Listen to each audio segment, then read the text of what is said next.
So, okay, let's get into this interview with Jon Solomon, which is very interesting between him and Don Jr. There's some really interesting stuff here. I'm not going to play the full clips because, as you can see, they're pretty long, but I do want to play a little bit. But there's this breaking scandal coming out where we're getting more and more details of the money laundered through Ukraine coming back to the Biden administration to try and fund Biden's reelection. So, as always, guys, when we send all that money, USAID, money to Ukraine, whatever, it's laundered. It's how we do this. It's how we make people rich. It's how we buy them off. It's how we buy their allegiances. This has been going on forever. And foreign aid is one of the main ways we do it. Another one of the big ways you pay somebody is through book deals. You ever wonder why Kamala Harris gets $20 million for a book that's going to sell at most 100,000 copies? Yeah, how does those economics make sense? No, it's money laundering. That was her payoff for running and trying to win. And that basically covered all her debt, and she bought a house in Malibu. I mean, they had so many ways of laundering this money. Well, Trump, what did he do? Cut off USAID. It's mostly cut off foreign aid. All this stuff is just, but he does it different. Okay. Like in Ukraine, we went from giving them money to making them pay us for weapons. That's how we aid them now. And it's incredible how, if you deep dive it and you see all the foundations that are struggling for money right now, it's because they were all collecting from USAID money. That's how they were funding them, man. Just made one big giant pot they could all pull from. Crazy. But it's starting to fall apart. And so Solomon's talking about it here. By the time it was exposed, money would be unrecoverable, and the new Democratic president would simply bury it. And if Kamala or Biden had become president in 24, guys, we were going to be screwed. They were going to completely destroy the election system. 24 was our last chance, and we won it. And now we've bought time, and we actually can win for a long time going forward, as long as MAGA doesn't fracture and we keep supporting the president. As long as Trump keeps his base and we keep putting pressure on the Republicans and we keep making sure all this gets accomplished, we can't lose. 24 was the Battle of Gettysburg for this country. We won it. And so just like the North, when they won the Battle of Gettysburg in the Civil War, all they had to do after that was keep their foot on the gas. That's where we're at, folks. If we keep our foot on the gas, we will not lose, and we will get our golden age, like Trump says. Trump knows it. That's why he always acts so confident. They all know it. Bessent, Rubio, Vance, they know it. They've seen what's going on behind the scenes. They knew that was the great battle. That's why they tried to kill Trump. And now what they're doing, City of London, deep state, whatever you want to call them, now what they're doing is they're grasping at straws in every little way they can hold on, because now their game plan, see, before they were about to beat us. Now their game plan is to outlast us. How can we survive? They are not on offense. They have no way of winning except to outlast us, hope we destroy ourselves, which is why you're seeing all assets deployed, all the MAGA influencers freaking out now. All the libertards and independents, get them away and have them break off, have them cry out how disappointed they are. And Trump's broken all his promises. It is PSYOP city. The PSYOPs right now are worse than COVID. It just is. And COVID, at least you always had a large group of people saying, this isn't right. None of this makes sense. And so you had states that, did their thing, and other states locked down. But now it is very few people, very few telling the truth, very few trying to actually communicate what's real. And you know, it's like, you guys shouldn't even trust me. Like, make me keep proving it to you. Make me prove it to you. And that's why I always have the screen up with the receipts as well as I can do. And you know what? Challenge me. I don't mind being challenged. I won't abide a troll. If you're going to disrespect me, you're out of the chat. That's not good for the chat. It's not good for the people here. And it doesn't do anything. It doesn't do anything for me. But if you have real questions, real challenge, we'll talk them out, you know, to the best of my ability. But I will always provide receipts because I'm doing my best to communicate truth. And I will get it wrong sometimes. But like we like to joke here, I do get it right 96.7% of the time. And that's pretty good. That's pretty good. But seriously, don't trust me, make me earn it. Okay? Just like you should with everybody else. The one person I trust is Trump in all of this because he's proven it over 10 years to me. And I've found that one of the reasons I'm right a lot is just because I trust him. And he makes me look really good. So, but right now the psyops are insane. But on that note, let's keep going as to Solomon revealing what could be coming next. So that's starting to come out. And then he mentioned these two companies. I am going to play this clip. This is very interesting. Those are things that they're looking at right now. There are two American companies that were mentioned as the ultimate destination where the money would go before it was disseminated. Those were redacted from the report because obviously you want to preserve the lead gen for the Justice Department and the FBI. But the intercepts clearly named the American companies that they thought ultimately would be disseminating the money to the DNC and to. Do you hear that? Two companies that were redacted because they're being investigated that were going to receive this money and then distribute it. Interesting. Can't wait to see that come out. Now, Solomon's saying he expects we're going to start seeing some arrests soon. Now, this is where I want us to start listening to these longer clips. Because what has been one of the big things I kept hearing, the big things, is that, no, where's the arrest, man? Where's the arrest? I don't trust Trump anymore until we see the arrest. Well, let's listen to Solomon. He's going to give us some insight into what could be coming. The fraud team, the FBI, Kash Patel, is out there every day arresting bad guys, and pretty soon I wouldn't be surprised if Kash Patel is putting handcuffs or certainly booking John Brennan based on what we're hearing down in Florida. There are some people that went and got phone records of Susie Wiles. They could be arrested soon. So you're beginning to see machinery, which was very slow at the beginning because you had to get this evidence put together, now starting to get into targeted prosecutions, targeted arrests. And I think a lot of that's going to happen in the April-May timeframe. I think we'll see a bunch of significant arrests and indictments in the next 2 months.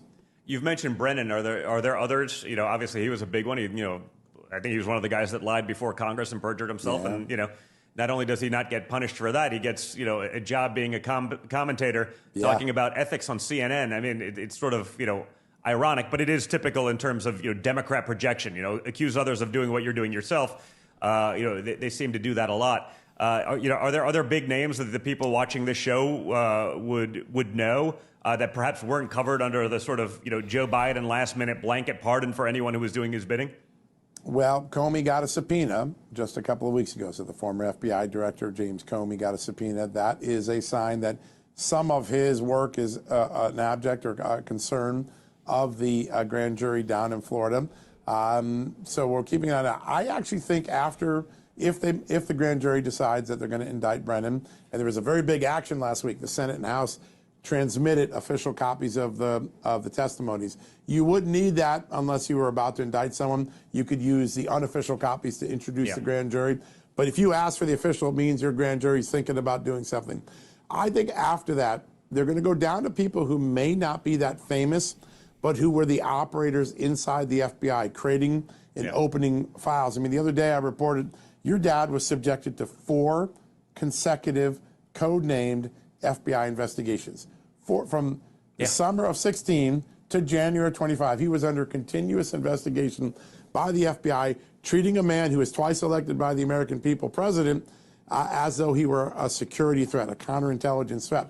Who opened those cases? What agents created the predicate? I think there's a lot of activity right now looking at whether agents open cases against your dad and against his followers and his friends and his assistants on false pretenses. And so they may not be sexy names, but they were people who were at the heart of weaponization. I think that'll be the next round of indictments after a decision's made on John Brennan. Be involved. All right. So before people get butthurt that we're not going to get big names right away, remember, it all builds. So you start getting those guilty, it'll just keep moving. And this, you got to do this process, as Solomon just said. It took a while to build these cases, and also you got to get the grand jury outside of DC, as John explains right here. This is something I've been telling you guys for a long time on this show. Why the arrest didn't happen yet? Well, here's Solomon actually breaking it down and reporting it officially. Everywhere, Minnesota, California, rampant, and I'm sure they'll get into a lot of that. But now Ukraine. I mean, Hold on. J.D. Vance has a fraud task force. Kash Patel is turbocharging the fraud probes. We have a new joint task force with the FBI and HSI in the One Big Beautiful Bill. How can we, bring all of this together to deliver, actual indictments and recover funds? Because we see this stuff all the time. It's almost a never-ending amount of fraud and almost a never-ending amount of culprits.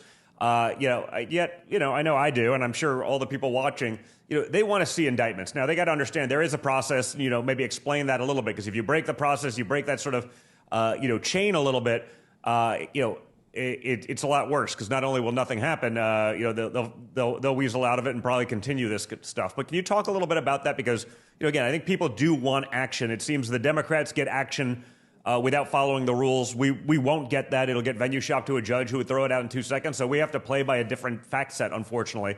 But how does all that work right now? Well, I think one of the things that you're seeing is a little bit of innovation by the Trump Justice Department in where they pick venues. So, if you go to D.C. and New York, you're not going to get a conviction. Traditionally, that's where most big government fraud cases have gone. However, if a single subcontractor is in another state, or if a single contractor or NGO is in another state, you're seeing this Trump Justice Department move cases to those states. That's how the grand conspiracy case is now down in Miami. Last week, you saw Bill Pulte, the Federal Housing Finance Administration Director and the head of Fannie Mac and Freddie Mac and Fannie Mae. He referred Letitia James a second time. She gets cleared in Northern Virginia the first time. He sends a second referral this time. He sends it to Florida and to Chicago, because that's where the mortgage insurance companies or the house insurance companies were based. All right, did you hear that? Came into a Justice Department absolutely full of deep staters and anti-Trumpers. They came into an FBI that had been used against the American people and Trump. They had to purge, and now they got the corrupt courts in D.C. They can't get their trials done there. Nobody will convict them. There's corrupt judges. We have the evidence of the juries being tampered with. So you just can't win. So what's the point? But what they're figuring out is get them to Florida, get them to other states, and it's happening. It took a little time, but it's going to happen. And so again, guys, it drives me nuts, everybody who thought it was going to be so simple. I have friends who, not many of them, because most of them are too smart for this, but I do have a couple who voted for Trump, and they're total black-pilled people. They voted for Trump on just with a wink and a prayer, just hoping that stuff would change. They didn't really believe it, though. And so because they didn't believe it, they're already black-pilling again, just saying he's one of them. Maybe they got to him, but you notice he just doesn't do anything. Everybody's free. There's no arrests. Just like, dude, do you have any understanding of how difficult this is? It takes time. I've been studying politics for 25 years. Okay. There's a reason I'm able to understand this stuff. And it's because I'm kind of sick in the head. I think this stuff's interesting. I think it's fun. While other people are enjoying the good things in life, I was thinking about politics. Okay. And so, but when you understand just how intricate this all is, how difficult it is when you have judges who are corrupt and you have cities that are 93% Democrat in our capital. Do you think that's on accident? No, they did that on purpose. Democrats seek power and conservatives and Republicans just want to be left alone. Well, that's wonderful for life. It's terrible for running a country. You need people to get involved.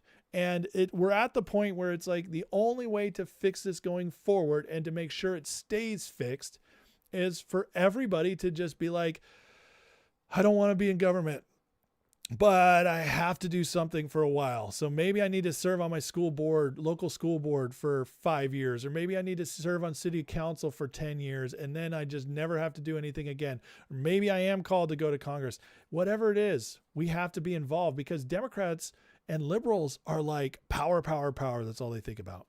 And that's how a minority of the country, a minority became the power in the country and became embedded. Because good people were just like, cool, we'll sit back. They always thought somebody else would do it. And now we have this massively corrupt system. It's almost impossible to get the things we want done in it. And thank God, we have brilliant people in the Trump presidency right now in this administration that can actually figure out ways to get around it and are. But it takes time. It takes time. All right. And to kind of like jump on what Solomon was saying, Fox News reported tonight that Pam Bondi and the FBI are constructing significant cases against current members of Congress and federal agencies based on criminal evidence uncovered by DOJ. We knew it. DOJ, man, this is what DOJ was really about. The efficiency stuff comes later, but we were never going to get it through this Congress. So, but how much, like the fraud, exposing the fraud? Yeah, that's what DOJ helped set up. All this stuff, guys, is coming together. And just like Solomon reported, stuff's coming. Well, then immediately we get this report. Significant cases are coming. Can't wait to see how this plays out. Then we have Kash Patel. So Todd Blanche started it by saying this.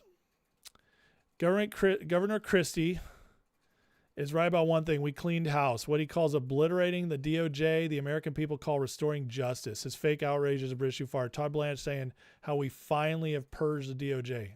Like he said that the other day. Now he's doubling down on it. We finally purged the DOJ of all the sick people who are abusing justice. And Kash Patel follows it up with, only thing obliterated is the institutionalized weaponization of justice, the deep state. Or did I have it wrong when I uncovered that a political party in the 21st century bought and paid for false political trash intel from a washed out foreign source only to send that to a federal judge via the FBI and lie under oath about it, Russiagate. Anyways, they're all starting to come out and say, guys, we've been cleaning it up. We've been cleaning it up. Look what we've already done in a year, clean this stuff up. Now wait and see what we do now. So yeah, stuff's coming, guys. Stuff's coming. And here's some of the fun. We're getting the Fang files out. Eric Swalwell, Democrat, and running for governor of California. The Fang files. His affair with a Chinese spy is about to be released. So good times there. But you guys see, the justice is coming. It just took a little longer than we expected. And listen, I'm going to tell you right now, it's going to look different than you expect, but that doesn't mean it's not happening. Just wait. I know a lot of people got frustrated in the last few months, and I'm not saying they did everything perfect, but there's a reason Trump picked Kash Patel. There's a reason Trump picked Bondi. And I actually think they're going to be proven to be good by the end of all this. And there's a reason Trump's sticking by him now. So